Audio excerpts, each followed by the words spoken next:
જે ન્યાયતંત્ર છે એની ટોચમાં છે આપણી સુપ્રીમ કોર્ટ. તો ચાલો આપણી આ સુપ્રીમ કોર્ટ એટલે કે સર્વોચ્ચ અદાલત વિશે માહિતી મેળવીએ. સૌપ્રથમ વાત કરીએ વિદ્યાર્થી મિત્રો, તો હમણાં જ વાત કરી કે ભારત દેશનું જે ન્યાયતંત્ર છે તેમાં સૌથી ટોચના સ્થાને આપણી સર્વોચ્ચ અદાલત આવેલી છે. ભારતીય બંધારણ મુજબ આપણું જે બંધારણ ઘડવામાં આવ્યું છે એના મુજબ વિદ્યાર્થી મિત્રો, દેશની સર્વોચ્ચ ન્યાયિક સંસ્થા એટલે આપણી સુપ્રીમ કોર્ટ, જેને આપણે સર્વોચ્ચ અદાલત તરીકે ઓળખીએ છીએ. અને આ સુપ્રીમ કોર્ટની વાત કરીએ તો આપણા દેશમાં, આપણા ભારત દેશની રાજધાની એટલે કે નવી દિલ્હીની અંદર આપણી આ સુપ્રીમ કોર્ટ આવેલી છે. જ્યાં ઇમેજની અંદર આપણે જોઈ શકીએ છીએ, જે આપણી સુપ્રીમ કોર્ટ ન્યૂ દિલ્હીમાં આવેલી છે. આગળ વાત કરીએ વિદ્યાર્થી મિત્રો, તો ભારતમાં આવેલી તમામ દીવાની ફોજદારી કોર્ટો જે છે એ બધી જ કોર્ટો છે એ સર્વોચ્ચ અદાલતના એટલે કે સુપ્રીમ કોર્ટના તાબા હેઠળની અને આ સુપ્રીમ કોર્ટના સહાયનું કામ કરવાનું જે કામગીરી છે એ આ સુપ્રીમ કોર્ટની હારે કરે છે. અને સર્વોચ્ચ અદાલતમાં એક મુખ્ય ન્યાયમંત્રી હોય છે અને સાથે સાથે બીજા 28 ન્યાયાધીશોની સંખ્યાની જોગવાઈ કરવામાં આવેલી છે. એટલે વિદ્યાર્થી મિત્રો વિચાર કરો કે કુલ ગણીએ તો 29 ન્યાયમૂર્તિ થયા, એમાંથી એક મુખ્ય અને બાકીના એના 28 છે એ સહાયક ન્યાયાધીશો હોય છે. રાષ્ટ્રપતિ છે એ વિદ્યાર્થી મિત્રો આ સર્વોચ્ચ અદાલતના જે ન્યાયમૂર્તિ છે, જે ન્યાયાધીશ છે, એની નિમણૂક કોણ કરે છે? તો એ રાષ્ટ્રપતિ દ્વારા નિમણૂક કરવામાં આવે છે. આ ઇમેજની અંદર જે આપણી સુપ્રીમ કોર્ટની આપણે વાત કરી રહ્યા છીએ કે જે નવી દિલ્હીમાં આવેલી છે એ આપણે જોઈ શકીએ છીએ. ત્યારબાદ વાત કરીએ વિદ્યાર્થી મિત્રો, તો સર્વોચ્ચ અદાલતના ન્યાયાધીશોની સંખ્યામાં કંઈ ફેરફાર કરવો હોય તો આ સત્તા કોની પાસે છે? તો આ સત્તા આપણા દેશની સંસદ પાસે છે. પણ રાષ્ટ્રપતિને એવું લાગે કે સર્વોચ્ચ અદાલતમાં ન્યાયિક કાર્યવાહી એટલે કે ન્યાય, કારણ કે આપણા દેશની વાત કરીએ તો આપણા દેશમાં વિશાળ જનસંખ્યા છે, તો આપણા રાષ્ટ્રપતિને એવું લાગે કે ન્યાયિક કાર્યવાહીનો બોજો વધી ગયો છે, તો તેઓ આપણા બંધારણમાં એક એવી સત્તા આપવામાં આવેલી છે, એક કાયદો મૂકવામાં આવ્યો છે કે જો ન્યાયિક કાર્યવાહીનો બોજો વધી જાય એવું લાગે તો રાષ્ટ્રપતિ છે એ એડહોક ન્યાયાધીશોની નિમણૂક પણ કરી શકે છે કે જેથી લોકોને ઝડપી ન્યાય મળી શકે. એ માટે આપણા રાષ્ટ્રપતિ છે એ એડહોક ન્યાયાધીશોની નિમણૂક કરે છે, જે આ ઇમેજની અંદર આપણે જોઈ શકીએ છીએ. આગળ વાત કરીએ વિદ્યાર્થી મિત્રો, તો સર્વોચ્ચ અદાલત છે એના જે વરિષ્ઠ એટલે કે મુખ્ય ન્યાયાધીશની નિમણૂક છે એ કઈ રીતે થાય છે? તો કે શ્રેયાંતા એટલે શું? તો કે સિનિયોરિટી પ્રમાણે જે વ્યક્તિને વધુ વરિષ્ઠ હોય એને આ મુખ્ય ન્યાયાધીશ તરીકે એટલે કે વરિષ્ઠ ન્યાયાધીશ તરીકે નિમણૂક કરવામાં આવે છે. અને મુખ્ય ન્યાયમૂર્તિ સિવાયના આ મુખ્ય ન્યાયમૂર્તિ છે એ સિવાયના જે 28 ન્યાયાધીશો જે આપણે જોયા હતા સુપ્રીમ કોર્ટની અંદર છે, આ અન્ય ન્યાયાધીશોની નિમણૂકમાં મુખ્ય ન્યાયમૂર્તિ અને વરિષ્ઠ ન્યાયાધીશો સાથે હંમેશા ચર્ચા વિમર્શ કરીને એની નિમણૂક કરવામાં આવે છે. કારણ કે મુખ્ય ન્યાયાધીશની નિમણૂક તો આપણે જોયું કે જે સિનિયોરિટી પ્રમાણમાં આગળ છે એની કરી દે છે આપણા રાષ્ટ્રપતિ, અને આ મુખ્ય ન્યાયમૂર્તિ સિવાયના બાકીના જે કાંઈ ન્યાયમૂર્તિ 28 છે એની નિમણૂક કરવા માટે આ મુખ્ય ન્યાયમૂર્તિ અને રાષ્ટ્રપતિ આ બંને ચર્ચા વિચારણા કરે છે અને ત્યારબાદ બાકીના ન્યાયમૂર્તિની નિમણૂક કરવામાં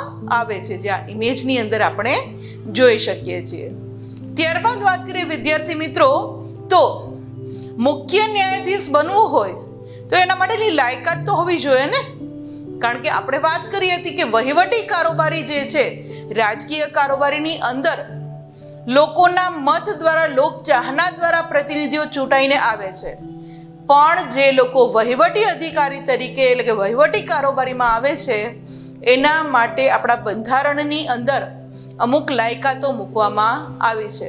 તો એ જ રીતે આ મુખ્ય ન્યાયમૂર્તિની લાયકાત શું હોવી જોઈએ, કે સુપ્રીમ કોર્ટની અંદર જે ન્યાયાધીશો આવે છે એની લાયકાત શું હોવી જોઈએ? તો સૌ પ્રથમ વાત કરીએ તો સર્વોચ્ચ અદાલતના ન્યાયાધીશ તરીકે નિમણૂક પામનાર જે વ્યક્તિ છે, કે જેને આપણે ન્યાયમૂર્તિ તરીકે નિમણૂક આપીએ છીએ, એ વ્યક્તિ સૌ પ્રથમ તો એ ભારતનો નાગરિક હોવા જોઈએ, ભારતના નાગરિક હોવા જોઈએ.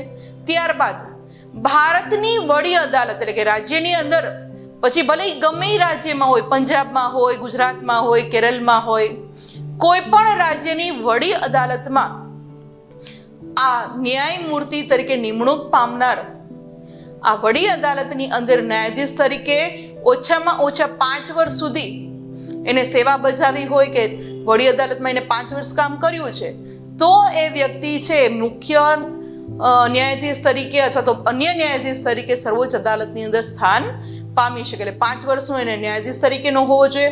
અથવા તો એ ન્યાયાધીશ તરીકે ફરજ નથી બજાવી તો કોઈ પણ રાજ્યની જે વડી અદાલત છે એમાં ઓછામાં ઓછા 10 વર્ષ સુધી વકીલ તરીકે વકીલાતનો એને અનુભવ હોવો જોઈએ. જો ન્યાયાધીશ તરીકેનો અનુભવ હોય તો 5 વર્ષ, પણ વકીલાત કરતા હોય તો એની પાસે ઓછામાં ઓછો 10 વર્ષનો અનુભવ હોવો જોઈએ. આટલી લાયકાત હોય તો એ સર્વોચ્ચ અદાલત એટલે કે સુપ્રીમ કોર્ટના ન્યાયાધીશ તરીકે નિમણૂક પામી શકે, જે આ ઇમેજમાં આપણે જોઈ શકીએ છીએ. ત્યારબાદ વાત કરીએ વિદ્યાર્થી મિત્રો તો રાષ્ટ્રપતિના મત મુજબ જે વ્યક્તિને નિમણૂક આપવાની છે એ નામાંકિત ન્યાયવિદ હોવા જોઈએ કે પ્રસિદ્ધ કાયદા શાસ્ત્રી હોવા જોઈએ. યા તો એને વડી અદાલતની અંદર ન્યાયમૂર્તિ તરીકે 5 વર્ષ, અથવા તો એ જ વડી અદાલતમાં વકીલાત એને કરતા હોય તો એનો 10 વર્ષનો, અથવા તો રાષ્ટ્રપતિના મત મુજબ એ નામાંકિત ન્યાયવિદ અથવા તો પ્રસિદ્ધ કાયદા શાસ્ત્રી હોવા જોઈએ.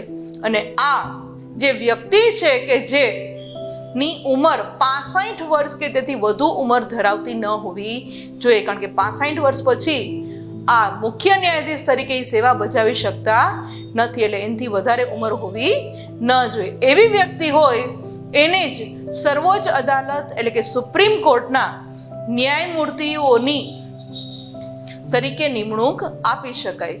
અને આગળ વાત કરીએ, હમણાં જ મેં કીધું કે સર્વોચ્ચ અદાલતના ન્યાયમૂર્તિઓ હોય છે એની નિવૃત્તિ વય કેટલી?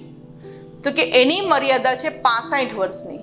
એ 65 વર્ષ સુધી જ હોદ્દા ઉપર રહી શકે છે. 65 વર્ષ પછી એને નિવૃત્ત જાહેર કરવામાં આવે છે. એટલે કે કોઈ પણ વ્યક્તિ જો 65 વર્ષની ઉપરની હોય તો ત્યારબાદ એને સર્વોચ્ચ અદાલતની અંદર ન્યાયમૂર્તિ તરીકે તમે નિમણૂક આપી શકતા નથી. જ્યાં ઇમેજની અંદર આપણે વાત કરીએ છીએ આપણા સુપ્રીમ કોર્ટના ન્યાયમૂર્તિ એ જોઈ શકીએ છીએ. આગળ વાત કરીએ વિદ્યાર્થી મિત્રો તો એની સમય અવધિ કેટલી હોય છે, કેટલા સમય સુધી એ રહી શકે છે? તો કે સર્વોચ્ચ અદાલતના ન્યાયાધીશની આપણે આગળ જ વાત કરી કે નિવૃત્તિ વયની મર્યાદા આપી છે આપણને 65 વર્ષ. આ 65 વર્ષના એ ન થાય ત્યાં સુધી એ ન્યાયાધીશના હોદ્દો સંભાળી શકે છે. જેવા એના 65 વર્ષ થઈ જાય એટલે એને નિવૃત્તિ આપવામાં આવે છે. અને ત્યારબાદ સંસદમાં જો એમાં કોઈ કાયદો ઘડીએ અને એમાં ફેરફાર થાય તો એ પ્રમાણેની નિવૃત્તિ વય થઈ શકે છે. અને જ્યારે કોઈ પણ વ્યક્તિ આ સુપ્રીમ કોર્ટના ન્યાયમૂર્તિ તરીકે કામ કરે છે, એકવાર એ સુપ્રીમ કોર્ટના ન્યાયાધીશ તરીકે કામ કરે છે, ત્યારબાદ વિદ્યાર્થી મિત્રો નિવૃત્તિ પછી આ વ્યક્તિ છે, આ ન્યાયાધીશ છે, એ આપણા રાજ્યની કે તાલુકાની કે જિલ્લાની કોઈ પણ અદાલતમાં કોઈ પણ કોર્ટમાં વકીલાત કરી શકતા નથી. અને 65 વર્ષે નિવૃત્તિ મળી જાય પછી કોઈ પણ અદાલતની અંદર વકીલાત પણ કરી શકતા નથી. જે આ ઇમેજમાં આપણે મુખ્ય ન્યાયાધીશની વાત કરીએ છીએ એ જોઈ શકીએ છીએ. આગળ વાત કરીએ વિદ્યાર્થી મિત્રો અસાધારણ સંજોગોમાં. ક્યારેક એવું બને કે કોઈ એવા સંજોગો આવે, કોઈ એવા પ્રસંગો બને છે, તો અસાધારણ સંજોગો કે પ્રસંગોમાં તપાસ માટે નિમાયેલા તપાસ પંચોની કામગીરી છે તેઓ કરી શકે. કે કોઈ એવા સંજોગો બને, કોઈ એવી ઘટના બને કે એના માટે એક તપાસ પંચ નીમવું પડે તો એની અંદર આ નિવૃત્ત ન્યાયાધીશ છે એ કામ કરી શકે છે. જો એની નિમણૂક કરવામાં આવે કે ભાઈ આ તપાસ પંચ છે એમાં તમારે જવાનું છે તો એ કામગીરી કરી શકે છે. બાકી કોઈ અદાલતની અંદર એ વકીલાત કરી શકતા નથી. અને આ ન્યાયાધીશ છે સર્વોચ્ચ અદાલતના એ નિવૃત્તિ મુદત પહેલા, હજી એની નિવૃત્તિની મુદત નથી થઈ, 65 વર્ષ નથી થયા, પણ એ પહેલા જો એવું લાગે કે એ પોતાની ફરજો અદા કરવામાં અશક્તિમાન હોય, અથવા તો એને સ્વેચ્છાએ એવું લાગે કે મારે રાજીનામું આપી દેવું છે, તો એ પોતાનું રાજીનામું છે એ લેખિત રાજીનામું વિદ્યાર્થી મિત્રો આ સર્વોચ્ચ અદાલતના ન્યાયાધીશ છે એ રાષ્ટ્રપતિને સંબોધીને લેખિત રાજીનામું આપે છે અને આ રાજીનામું રાષ્ટ્રપતિને સોંપે. ત્યાર પછી રાષ્ટ્રપતિ આ રાજીનામું સ્વીકારે ત્યારબાદ જ એ પોતાની ફરજમાંથી મુક્ત થઈ શકે છે. જ્યાં ઇમેજમાં આપણે જે ન્યાયાલય, સર્વોચ્ચ ન્યાયાલયના ન્યાયમૂર્તિની વાત કરી રહ્યા છે એ જોઈ શકીએ છીએ. અને વિદ્યાર્થી મિત્રો, પોતાની અયોગ્યતા, ક્યારેક એવું બને કે પોતે કાર્યક્ષમતા વ્યવસ્થિત રીતે કાર્ય નથી કરી શકતા અને અયોગ્યતાથી સાબિત થાય ક્યારેક, અથવા તો આ ન્યાયાધીશ છે કોઈ ગેરવર્તણૂક કે બિનકાર્યક્ષમતાને કારણે પણ એને પદ ઉપરથી દૂર કરવાના સંજોગો આવે, તો એને તમે ડાયરેક્ટ એને સર્વોચ્ચ અદાલત કે વડી અદાલતના આ નિયમ છે કે એના ન્યાયાધીશને ડાયરેક્ટ તમે કહી ન શકો કે ભાઈ કાલથી તમે નોકરી ઉપરથી છૂટા, પણ એના માટે એક આખી પદ્ધતિ છે કે જેને મહાભિયોગ કહીએ છીએ. તો અહીંયા શું થાય છે તો કે જ્યારે પણ એવું લાગે આપણને કે સર્વોચ્ચ અદાલતના ન્યાયાધીશ છે એ કોઈ ગેરવર્તણૂક કરે છે કે બિન કાર્યક્ષમતાને લીધે, અથવા તો કોઈ સંજોગોમાં એવું કરે કે બંધારણની અંદર જે મર્યાદાઓ આપેલી છે આ મર્યાદાનો ભંગ કરે છે, તો ત્યારે આવી ગંભીર ગેરરીતિ કે ભ્રષ્ટાચાર પોતે આચરે છે, તો એવા એની ઉપર આક્ષેપ મૂકવામાં આવે તો ત્યારે સંસદમાં મહાભિયોગની આખી કાર્યવાહી થાય છે અને ત્યારબાદ ન્યાયાધીશને હોદ્દા પરથી બરતરફ કરી શકાય છે. સીધે સીધું તમે કોઈ પણ સુપ્રીમ કોર્ટના ન્યાયાધીશને એવું નથી કહી શકતા કે ભાઈ તમે આ ભ્રષ્ટાચાર આચરો છે એટલે કાલથી છુટ્ટી, પણ એના પહેલા એને ઉપર આ ભ્રષ્ટાચારનો જે આરોપ મૂક્યો છે એ આરોપ સાબિત કરવો પડે છે. સંસદની અંદર આખી કાર્યવાહી ચાલે છે અને ત્યારબાદ જ એને બરતરફ કરી શકાય છે, જે આ ઇમેજમાં આપણે જોઈ શકીએ છીએ. આગળ વાત કરીએ વિદ્યાર્થી મિત્રો, સંસદની અંદર જે આ મહાભિયોગની કાર્યવાહી કરવામાં આવે છે તો સંસદના દરેક ગૃહે તે ગૃહની, કારણ કે સંસદની અંદર 2 ગૃહ છે, આપણને ખ્યાલ છે, આપણે આગળ ભણી ચૂક્યા છે કે સંસદના 2 ગૃહ છે, એક રાજ્યસભા અને બીજું લોકસભા.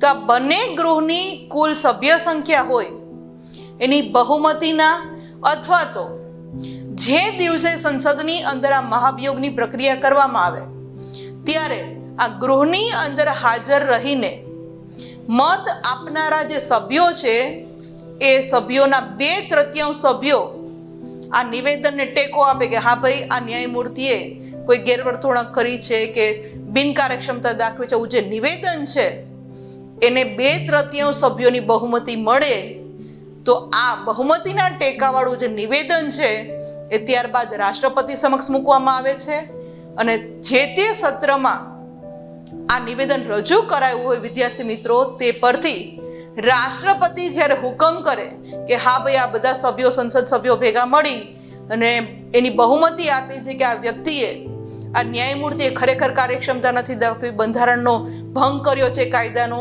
તો રાષ્ટ્રપતિ છે એ હુકમ કરે અને ત્યારબાદ આ હુકમને આધારે જ તે આ ન્યાયમૂર્તિને હોદ્દા ઉપરથી દૂર કરી શકાય છે. એ સિવાય એમને દૂર ડાયરેક્ટ કરી શકાતા નથી. એટલે કે સંસદની અંદર આખી પ્રક્રિયા થાય અને સંસદની અંદર વિદ્યાર્થી મિત્રો જે તે ન્યાયમૂર્તિને બોલાવવામાં પણ આવે છે, કારણ કે એને પણ પોતાનો બચાવ કરવાનો એક હક આપવામાં આવેલો છે આપણા બંધારણની અંદર, અને જો એ સાબિત થાય તો જ એને હોદ્દા ઉપર દૂર કરી શકાય, બાકી ડાયરેક્ટ દૂર કરી શકાતા નથી.